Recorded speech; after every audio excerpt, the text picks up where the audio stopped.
Boa tarde. Everaldo, primeiro, assim, a gente tem uma ideia de guerra na Ucrânia afeta o preço praticado pela Petrobras, ele tem referência com o dólar, tem também a sanção imposta pelos Estados Unidos, que não vai mais importar petróleo e outros produtos do setor de gás, por exemplo. E aí a pergunta que eu te faço é: existe outra alternativa? O Congresso brasileiro discute isso, o Ministério de Minas e Energia, a Petrobras precisa realmente manter esse aumento, reajuste para mais ou para menos, seguindo o mercado internacional?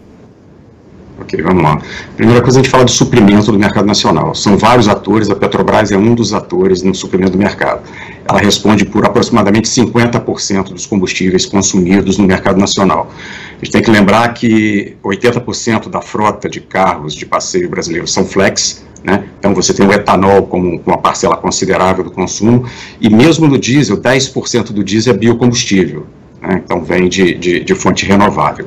Então, assim, 25% da energia consumida no setor de transporte brasileiro, e setor de transporte eu estou considerando todo tipo de transporte, né, o automóvel, o caminhão, o avião, a motocicleta, tudo, quase 25% vem de fontes renováveis, de biocombustíveis, que também são commodities, né, estão referenciadas em dólar, né, e tiveram também uma alta significativa.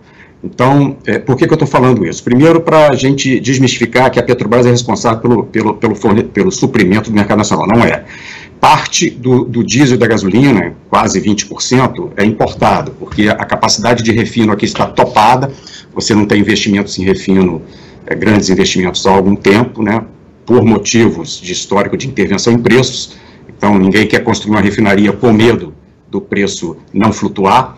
E aí o investidor, ele corre o risco do preço de mercado, porque se você se lembrar, em 2020, a gasolina na refinaria estava 80 centavos, né? E o petróleo chegou a cair abaixo de 10, então se acompanhou para baixo também, né? Um grande problema que aqui no Brasil a gente sofre mais do que em outros países é que a gente usa a nossa moeda real, e nos últimos 3 anos o real se depreciou muito frente ao dólar. Então a gente pega, por exemplo, períodos que o Brent estava no mesmo valor, em torno de 100 dólares, 101 dólares, mas em reais ele está quase 80% mais caro do que estava no passado. Então, os grandes ofensores do preço de combustível para o brasileiro é câmbio, né, o preço da commodity, obviamente, que está aumentando por conta do conflito que você falou, e a questão tributária, né? Se você pegar a parcela no preço da gasolina nos Estados Unidos, que é tributo, é algumas vezes menor do que a parcela que é tributo no Brasil. A gasolina, na média nacional, mais de 40% são tributos no preço da gasolina na bomba. E ainda tem uma questão pior, que ele é calculado em percentual em cima da projeção do valor na bomba. Então, quando sinaliza um aumento na bomba, esse percentual sobre um valor que está crescendo, ele ainda amplifica. Então, essa é uma questão que a gente tem debatido muito com relação aos tributos. Tem um projeto que já passou pela Câmara dos Deputados, está no Senado. Eu não sei se já foi votado, estava para ser votado hoje, eu não estou conseguindo acompanhar diretamente, mas assim, que é o PLP 11 de 2020, que ele vem mudar a questão do imposto do ICMS, muda de ad valorem, ou seja, um percentual sobre o valor na bomba, para ad rem, que seria um valor fixo por litro. Então, isso aí, independente de estar subindo ou estar descendo, ele fica um valor fixo por litro, baseado numa média, em determinado período. Isso aí evita esse aumento da volatilidade que acaba tirando a referência para o consumidor, né, mas qual está o preço. Então, isso aí viria também a segurar. Everaldo, eu queria falar da prática, né? Porque a gente que está aqui no dia a dia, muitas vezes fica se perguntando, mas essa conjuntura ela é tão macro, é tão distante de mim, mas de alguma forma a gente vai ser impactado. A gente fala de aumento muito significativo no diesel, impactando o transporte rodoviário, principalmente, que é o principal no país para o transporte de cargas. A gente tem o combustível, e aquela pessoa que não tem carro fala, mas não vai me impactar, eu não dirijo. Vai impactar. Gás de cozinha também, ou seja, vai chegar na gente, todo mundo vai ser impactado quando o aumento chega, né? Sim. Com certeza, a gente está vivendo um momento de crise. A gente fez uma análise dos últimos 60 anos, é a maior volatilidade dos últimos 60 anos, que ela já vinha sendo a maior volatilidade. Com esse conflito na Ucrânia, piorou, ou seja, ampliou ainda a volatilidade. A gente entende, e aí tem uma questão que eu queria explicar um pouquinho, que é por que é importante manter preço de mercado. Não é política A ou política B, preço de mercado para qualquer item.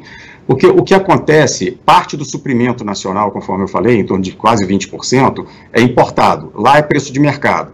Então, se aqui o preço está abaixo de mercado, esse agente que fazia a importação, ele não vai fazer, ele não vai comprar mais caro para botar mais barato. Okay? Se você tem 80% de fornecimento em relação à demanda só, isso vai ter disputa. E o que vai acontecer é que nos postos os preços vão subir. Então, quando um produto escasseia no mercado, seja ele qual for, o aumento de preços ele é vertiginoso. Então, ele impactaria ainda mais o consumidor. Então, a gente entende que um mercado bem suprido, que o consumidor tem a opção de abastecer no posto A ou no posto B e não ficar desesperado em fila para abastecer no preço que o dono do posto colocou, ele é bem melhor. Então, o suprimento de mercado ele é importante até para não onerar ainda mais o consumidor, que seria onerado no caso de uma falta de produto. E outros que você falou, é muito importante que nesses momentos haja uma política governamental de endereçar subsídios diretos para os mais necessitados.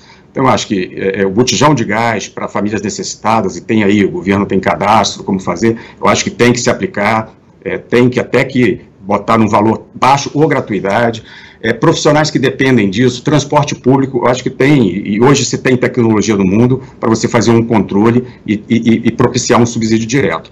O grande problema, se você faz esse subsídio na fonte, tem uma dificuldade maior que você não sabe para quem esse combustível vai. Quer dizer, um diesel pode luxo, pode ir para um caminhão de transporte, né, que vai colocar isso no preço de um produto, pode ir para uma embarcação de luxo também que está navegando aqui no Guarujá, por exemplo. Então, eu entendo, né, a gente entende que medidas de subsídio no destino, para quem precisa em momentos de crise, ou seja, uma medida conjuntural, ela se faz importante nesse momento também.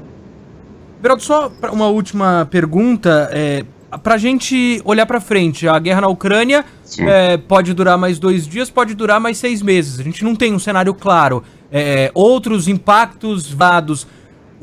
A ANP, Agência Nacional de Petróleo, faz um levantamento até o dia 5, a mais cara no Brasil, gasolina, R$ 7,85. Na prática a gente já viu preço acima disso. Para que cenário a gente está olhando? Se continuar assim, é loucura falar, por exemplo, que a gasolina pode bater R$10 no Brasil? O que a gente trabalha é para que... deixa eu contextualizar também. Essa questão que vem acontecendo, teve uma pandemia, no pós-pandemia teve uma retomada, pós-pandemia não, quando a economia começou a retomar, essa demanda, ela suplantou um pouco a oferta. Por quê? Porque vale pelo mundo, né, que produziam um custo de $50 o barril, $60 o barril, ou até mais caro, quando o petróleo caiu abaixo de 10, eles foram desligados. E para retomar esses investimentos, isso demora, tem uma inércia. Então, a oferta ela vem não acompanhando a demanda desde meados de 2020. E com essa guerra e com o risco de suprimento, já está tendo sanções autoimpostas, tipo, eu aqui não vou importar esse petróleo. Ou o risco fica muito grande por conta de financiamento, de transporte, o transportador não quer colocar o navio dele em risco, já teve navio torpedeado. Então, tem uma série de questões aí que antes da sanção chegar, o próprio importador já valia a pena comprar esse petróleo ou combustível da Rússia, né? Então, nesse contexto de investimentos mais baixos numa série histórica, você tem noção, investimentos em produção de petróleo no mundo giravam em torno de $700 bilhões ano, em 2020 foi 350, chegou à metade, e está em 430 esse ano a projeção. Então, transição energética, essas questões todas desincentivaram o investimento, escassearam a oferta. Então, a gente está numa tempestade perfeita.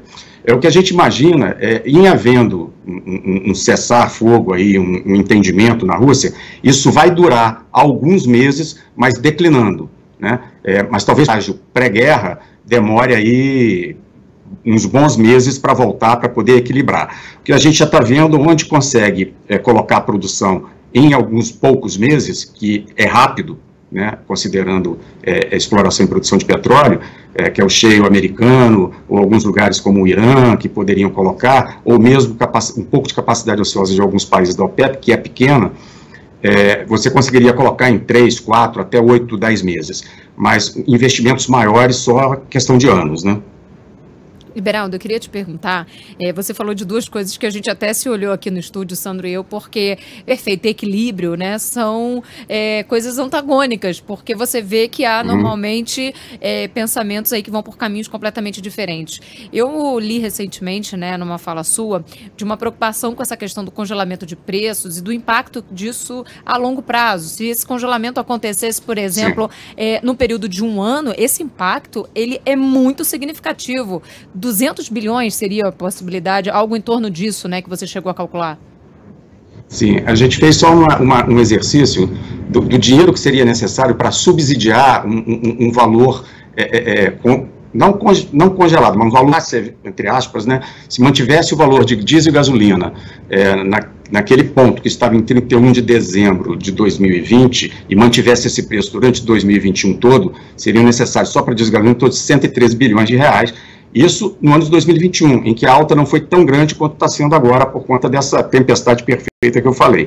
Então, assim, a alocação de dinheiro para cobrir isso por parte do governo é uma questão que, obviamente, as autoridades têm que decidir, caso isso fosse feito, não é isso que está se discutindo, obviamente, mas o dinheiro, ele sai de um lugar para ir para outro, né? Não existe almoço grátis nessa história. Então, tem que saber quais são as prioridades. E a questão do congelamento que eu falei, assim, se congela num fornecedor, tipo a Petrobras congelou o preço e ela não aumenta, há uma desarrumação tão grande no sistema que os importadores não importam, o produtor privado, a indústria de etanol, o biodiesel, isso afeta todo mundo e há um desincentivo ao investimento. Havendo desincentivo ao investimento, a produção cai. A produção caindo, aí o valor aumenta ainda mais. Então, o que a gente tem que tentar é aumentar o investimento, para aumentar a oferta, aumentar a competição, e aí a gente ter queda de preços por aumento de competição. Beraldo Almeida, presidente do Instituto Brasileiro de Petróleo e Gás, agradeço demais os esclarecimentos, principalmente esse desenho do cenário daqui para frente, que é a grande preocupação que a gente tem nesse momento. Quando anuncia, né, um aumento como esse, a gente já fica pensando no futuro, como será esse futuro de tantas incertezas. Muito obrigada e até uma próxima. Eu que agradeço, à disposição. Agora, 2 horas.